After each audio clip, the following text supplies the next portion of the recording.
Assalamu alaikum to all of my viewers. Welcome to my YouTube channel Teach with Hamza. This is my first video which is about physics. Today our topic is understanding the basic physics. मैंने सोचा यार क्यों ना अपने channel की शुरुआत introduction से की जाए, like introduction of my self, introduction of physics, introduction of chemistry, bio, etc. तो आज की वीडियो जो मैं आपके लिए लेकर हाजिर हूँ वो है अंडरस्टैंडिंग द बेसिक फिजिक्स। को मालूम है कि फिजिक्स की तो बहुत सी ब्रांचेस हैं, likewise plasma physics, electrophysics, electrodynamic physics, sound physics, acoustics, optics, उसके अलावा हीट, ये तमाम फिजिक्स की ब्रांचेस हैं। लेकिन क्या आप जानते हैं कि फिजिक्स किसकी ब्रांच है? फिजिक्स ब्रांच है साइंस की। तो फिर हमारी बेसिक क्या हुई, फिजिक्स या साइंस?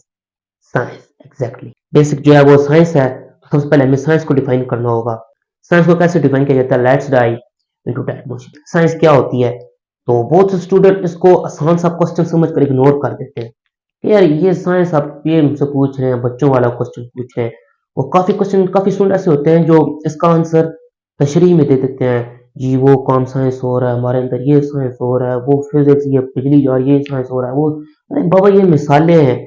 आपसे पूछा गया है define science, you are not asked to explain science. अगर एक्सप्लेन कहा गया होता तो आप एग्जाम्पल पुट कर देते।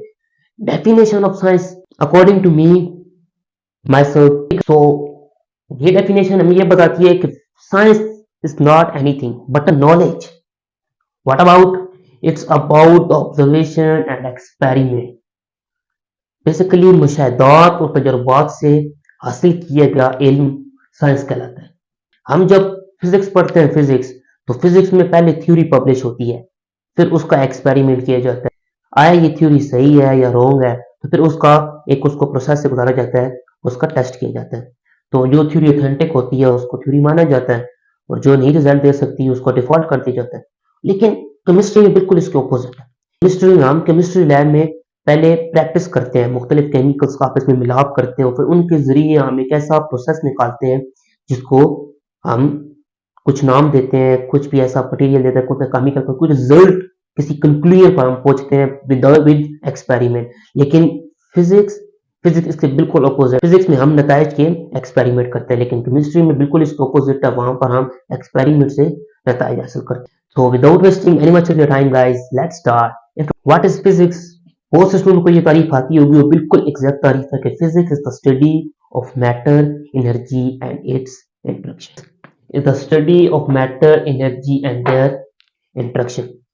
So फिजिक्स की बहुत सी मिसालें हैं, फिजिक्स की बहुत सी ब्रांचेस हैं, लाइकवाइज हीट, साउंड, मैंने पहले बताया है फिजिक्स की बहुत सी ब्रांचेस हैं, अकाउस्टिक्स हो गई, ऑप्टिक्स हो गई, light, heat, sound, plasma physics, electrodynamic physics, electromagnetism, relativity, quantum mechanics, classical physics, work, energy, ये सारी फिजिक्स की ब्रांचेस ही आ जाती है। लेकिन बेसिकली बड़े लेवल पर फिजिक्स को 5 हिस्सों में डिवाइड किया जाता है कि 5 हिस्सों में फिजिक्स को समझना बहुत आसान है। वो 5 कौन कौन से हैं? नंबर 1 है हमारे पास क्लासिकल मैकेनिक्स, नंबर 2 है वर्क एनर्जी, नंबर 3 है थर्मोडायनामिक्स, नंबर 4 है रिलेटिविटी, और नंबर 5 है क्वांटम मैकेनिक्स। हम अगर आप ये नोट कर चुके हैं तो मैं इसको रफ कर देता हूँ, और फिर हम वन बाय वन इनको एक्सप्लेन करेंगे। Guys, all you need is to focus on just that portion, ignore that one, because अगर आप नोट करना चाहते हैं तो आप नोट कर सकते हैं। अगर मैं आपसे पूछूं कि क्लासिकल मैकेनिक्स का फादर कौन है, तो आप एग्जैक्टली नाम लेंगे जनाब sir Isaac Newton. He is the father of classical mechanics. Classical mechanics में दो डेफिनेशन, एक न्यूटन सेकंड लॉ और एक न्यूटन ग्रेविटेशनल लॉ। इन दो को मैं डिफाइन करना चाहूंगा क्योंकि टाइम बहुत कम है। F is equal to ma, which exactly mean if we applied a force on a fixed body, so it produce acceleration in the direction of force. This is Newton cycle law of motion. लेकिन इस Newton cycle law of motion, इस force की example क्या, ये बहुत ही छोटा सा एक फार्मूला है, लेकिन इसकी वक़्त को देखें और इसकी अहमियत को देखें तो ये बहुत ही ज्यादा इंपॉर्टेंट है। इन तो ऑल्दो इस धरती पर रहने के लिए, जमीन पर रहने के लिए ये बहुत जरूरी है। इसी वजह से हमने पहचाना है कि ब्रिजेस कैसे बनाए जाते हैं, रॉकेट को किस तरीके से अप थ्रस्ट दी जाती है। इसमें हमें पता है कि what you weight is not your weight but it is मास।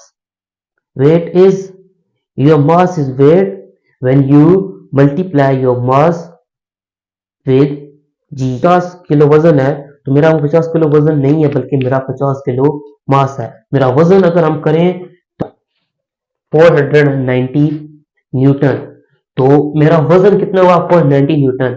लेकिन हम क्या समझते हैं कि हमारा वजन कितना है 50। That is not exactly a weight, that is your mass. इसके अलावा इसमें हमें बताया क्लासिकल मैकेनिक्स में बहुत सी चीजें आ जाती हैं, लाइक टॉर्क हो गई, इक्विलिब्रियम हो गया, फ्रिक्शन हो गई, मोमेंटम हो गया। टॉर्क जो है turning effect of force, equilibrium equilibrium जो है किसी भी चीज का स्टैटिक पोजीशन पर रहना या फिर कांस्टेंट वेलोसिटी के साथ मूव करना इक्विलिब्रियम कहलाता है। फोर्स की तरफ चलते हैं जो न्यूटन की दूसरी प्रोडक्शन की। न्यूटन हमने जाना है कि जमीन जो सूरज की गिर्द मूव कर रही है या जितने भी सितारे सूरज की गिर्द मूव कर रहे हैं या जो सूरज हमारे ब्लैक होल की गिर्द मूव कर रहा है, तो वो किस वजह से कर रहा है, उनके दरमियान कौन सी ऐसी पंक्चुअल फोर्सेस ग्रेविटेशनल फोर्स कहा जाता है। तो उसके लिए इसने जो निकाला था, that's all about the classical mechanics class drive into the second concept that is work and energy. Work is the basically force per displacement. अब वर्क में एक बहुत प्यारा सा कंसेप्ट छुपा है, वो ये है कि डिस्प्लेसमेंट कवर हो तो वर्क होता है, डिस्प्लेसमेंट ना हो तो वर्क नहीं होता।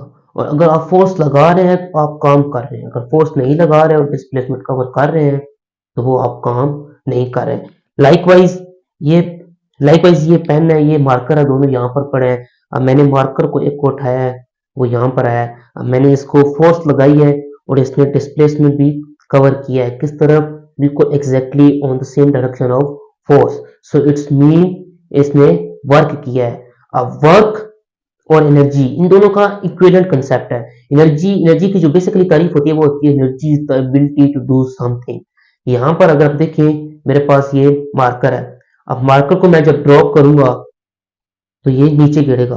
अब इसमें इस पर क्या था, इसके पास कुछ एनर्जी थी जिसको इसने यूज किया है तो ये अपनी स्लाइडिंग पोजीशन पर वापस आ गया। अगर यहाँ पर इसके पास एनर्जी ना होती तो वो मैं उसको छोड़ता तो वो हवा में रुक जाता, लेकिन ना, क्योंकि वर्क जो भी हम काम किसी चीज पर करते हैं वो काम उसमें किस सूरत में कवर हो जाता है, एनर्जी की शक्ल में, फिर वो एनर्जी की शक्ल में हमें नजर आता है। वर्क एंड एनर्जी ये बेसिकली दो कंसेप्ट है। इसमें फिर पावर आ जाता है। पावर जो है power rate of doing work है। मैं इन तीनों की तारीफ लिख देता हूँ, फिर हमें नोट्स रहे। एनर्जी कभी भी क्रिएट या डिस्ट्रॉय नहीं की जा सकती, मतलब उसे पैदा और तबाह की नहीं की जा सकता, बल्कि एनर्जी मुख्तलिफ शक्ल बदलती रहती है लेकिन हमेशा कांस्टेंट रहती है। और इसी को कहा जाता है law of conservation of energy. और इसी law of conservation of energy की बेस पर हमारी हीट की फील्ड में एक लॉ आता है जिसे कहा जाता है thermodynamic, first law of thermodynamics. वो भी बिल्कुल यही चीज कहता है कि energy can not be created not be destroyed, just transfer into one form to another form. Energy can not be created और destroyed but transform into one form to another form. Basically, this is all about thermodynamics. इसमें हमें बताया जाता है कि what is heat? Heat is actually the something which flow from hotter body to colder body. Temperature की तारीफ बताइए। Temperature हमें क्या बताता है, क्या how cold a body is और how hot a body is. ये एक छोटा सा क्वेश्चन है जो काफी टाइम रिपीट किया जाता है कि what is exactly temperature, how cold a body is और how hot a body is. तो remember in your mind that temperature is all about hotness, all about hotness. How hot the body is, that is the temperature of that body. How hot the body is, that is the temperature of that body. अब चलते हैं अपने हम चौथे concept जिसे कहते हैं relativity. Relativity का मतलब आपको सबसे पहले पता है, रिलेटिविटी। अब अगर मैं कहता हूं कि कासिम जो है वो क्लास में लायक है, कासिम जो है वो क्लास में लायक है, तो मैंने यहां पर कासिम को लायक बनाने के लिए किसका यूज किया है, क्लास का यूज किया है। कासिम रिलेटिव टू क्लास सबसे लायक है, कासिम रिलेटिव टू क्लास सबसे लायक है। तो बेसिकली ये रिलेटिविटी थ्योरी भी ये बिल्कुल रिलेटिव है किसकी, क्लासिकल मैकेनिक्स की। तो रिलेटिविटी मतलब क्लासिकल मैकेनिक्स के रिलेटिव। कुछ चीजें जिन्हें न्यूटन ने कहा था कि वो कांस्टेंट है, उनको आइंस्टाइन ने प्रूव करके दिखाया कि वो सब रिलेटिव है। लाइक कोई स्पेस हो गई, टाइम हो गई। न्यूटन ने कहा था time is always the same through universe, but Einstein ने कहा no Newton, no, you are wrong at the moment. Time is not constant. In short, it depends on the gravitational force, it depends upon the gravity and the speed of light. So it is a very biggest concept of relativity. We talk about the general special theory of relativity, जिसमें हम लोग को बताया जाता है time dilation क्या है। Relativity theory के दो पोस्टुलेट थे। नंबर वन कि laws of motion are always the same और always the same for inertial frame of reference. यहाँ पर दो फ्रेम ऑफ रेफरेंस बताए जाते हैं, एक इनर्शियल, दूसरा नॉन इनर्शियल। इनर्शियल वो जो कांस्टेंट वेलोसिटी के साथ मूव करे, और नॉन इनर्शियल वो जिसमें एक्सेलरेशन स्पीड में वेलोसिटी वेरी कर रही हो। लेकिन आइंस्टाइन ने कहा कि laws of physics are remain same until the velocity remain constant. It means laws of physics are same for inertial frame of reference. This is first postulate. Second उसमें कहा है कि speed of light is always remain same throughout the universe. It does not depend upon anything. It remains same throughout universe. It remains same for a boy who is traveling with the speed of light. It is always remain same. It is remain same for a boy like me who is far behind from the speed of light. आप इसको note कर लें, मैं फिर इसको रखूं।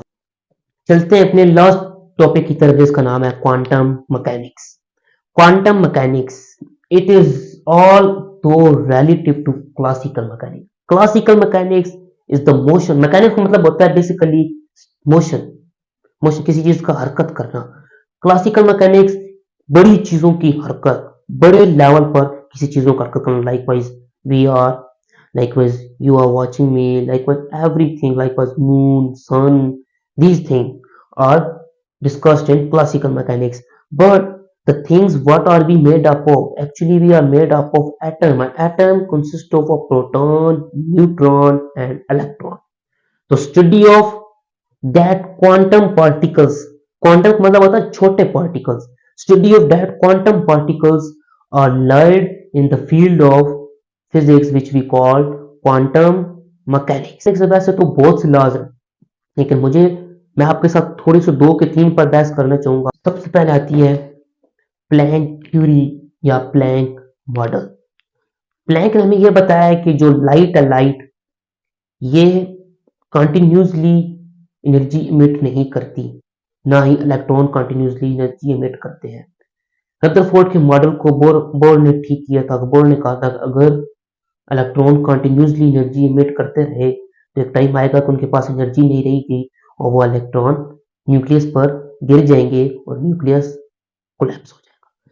लेकिन इसने कहा है प्लैंक ने, जितने भी लाइट पार्टिकल हैं ये कंटिन्यूसली एनर्जी इमिट नहीं करते, बल्कि ये एनर्जी इमिट करते हैं in the form of packet which we called a quanta, और in case of light that packet is called photon.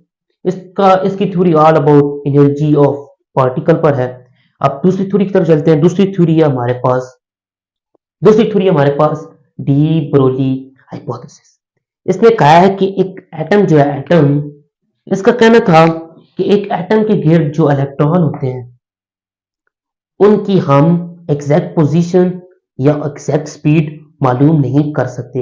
अगर हम उनकी एग्जैक्ट पोजीशन मालूम करने की कोशिश करेंगे तो उनकी स्पीड तेज हो जाएगी। अगर हम स्पीड मालूम करने की कोशिश करेंगे तो उनकी पोजीशन वेरी करने लग पड़ेंगे, वो उनकी पोजीशन डिस्टिंग्विश नहीं रहेगी, वो पोजीशन चेंज कर देंगे, डिस्प्लेस हो जाएंगे।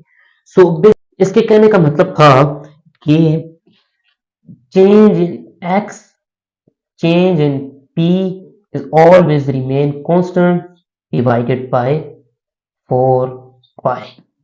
This is the last equation of de Broglie hypothesis कि change in position और change in momentum always constant रहता है। अगर हम position मालूम करेंगे तो इसको constant करने के लिए इसका momentum increase कर देगा, और हम momentum मालूम कर लेंगे, इसकी velocity मालूम करने की कोशिश करेंगे, इसकी speed मालूम करने की कोशिश करेंगे, इसकी quantity मालूम करने की कोशिश करेंगे, तो इस चीज को कांस्टेंट रखने के लिए इसकी पोजीशन जो है वो वेरी कर जाएगी। तो possible to find the exact position and exact momentum of a electron. अब हम तीसरे, बहुत से टॉपिक है इस फील्ड में जो डिस्कस हुए हैं, बहुत सी ऐसे लॉज एंड थ्योरीज है, लेकिन ऑल अबाउट बेसिक बेसिक पर थी, तो मैंने कहा बेसिक बेसिक बता देता हूँ जो बहुत आसान आसान है। इसमें एक कंसेप्ट जिसे कहते हैं वेव फंक्शन। वेव फंक्शन का मतलब होता है कि ऑल दो हम उसकी पोजीशन और मोमेंटम तो मालूम नहीं कर सकते, लेकिन हम फिर भी उसकी प्रोबेबिलिटी कि यहाँ पर इलेक्ट्रॉन लाइक कर सकता है, कि एक सर्कल है उसमें इलेक्ट्रॉन यहाँ पर हो सकता है या यहाँ पर हो सकता है या यहाँ पर हो सकता है, तो वो हम मालूम कर सकते हैं। तो इसमें हमें बताई थी hydrogen is the simplest atom to find everything about quantum mechanics. तो इसने हाइड्रोजन की हमें प्रोबेबिलिटी मालूम करके दिखाई थी, वो जो है हाइड्रोजन की प्रोबेबिलिटी हमारे पास 0.0529 नैनोमीटर, जो कि बन जाती है 0.529 एंगस्ट्रॉम मीटर, where 1 एंगस्ट्रॉम बराबर है 10 is to power minus 10. So student, that's all about today video. Enjoy the video. If you really enjoy, so please like the video, and also if you are newcomer to my channel, my family, so please hit the subscribe button and also share with your peer and dear. मिलते हैं अगली video में।